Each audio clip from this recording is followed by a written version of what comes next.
Hello everyone. Welcome to the channel. Now in this video I will show you and tell you how to save a video in TikTok without publishing. Please subscribe to the channel. Give me likes. Let's get started. To do this, you will need to go to TikTok. After that you click here plus. Add a publication. Now choose what you want to add to the gallery.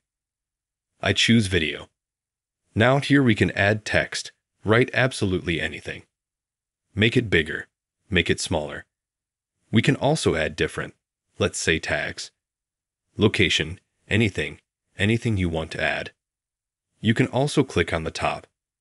Here you choose any song that you want, or you can add it to the list that's right here, and it will play on your video. After you've made all the changes, instead of clicking next, you click save here. Now it's downloading. We have to wait a little bit. Once this download is complete, our video will automatically save to our gallery. In our video photo, go ahead. Now look, here's the gallery and here's the video. Here's the text that I wrote.